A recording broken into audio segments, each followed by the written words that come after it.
Hey everybody, I just wanted to spend a little time going over the long answer questions for exam 2.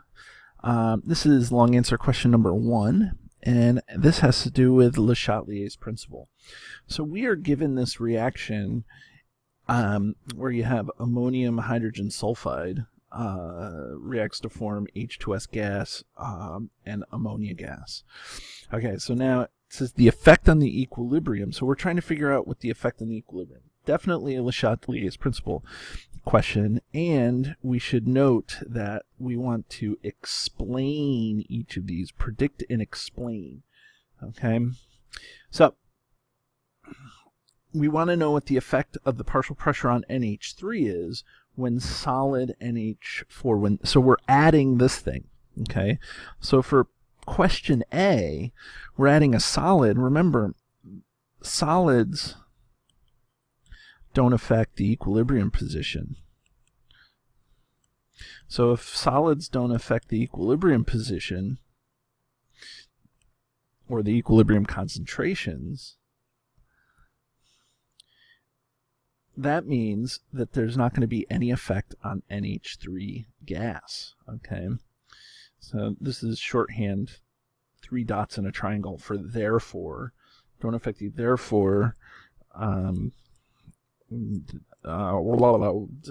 Brain fart right in the middle of my thing here. Therefore, no effect on NH3. So NH3 isn't going to change. Okay, it's because of that solid. Okay, so now we're going to add H2S gas. Now that here, that's going to change the equilibrium position. So as you add H2, so the thing should be, let's add H2S. So now, because we've added H2S, we're going to shift to the side to eliminate the stress. So we're going to get rid of this. So NH3, the concentration of NH3 is going to go down.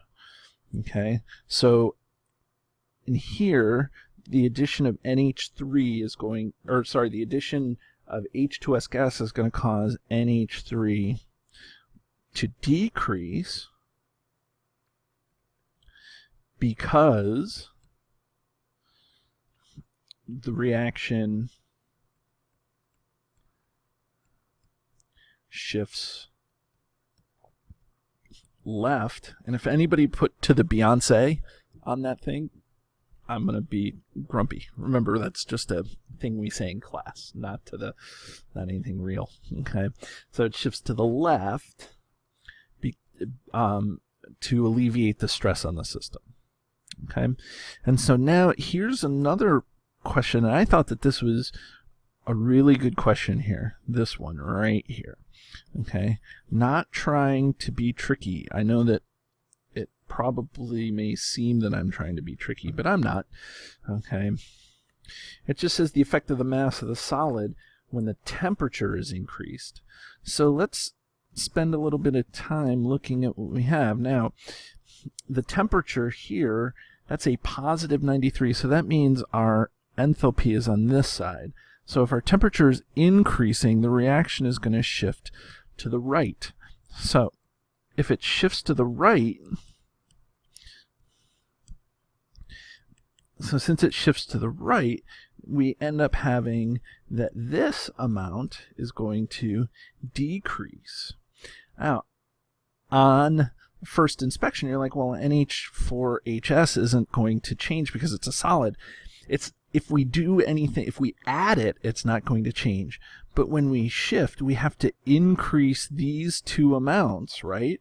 So if we're going to increase those two amounts, where are they going to form from? They're going to form from this solid. So that solid has to decrease in order to make any more of those two gases. So that's the explanation there. Okay, so that is long answer question number 1 from this exam. Have a great day.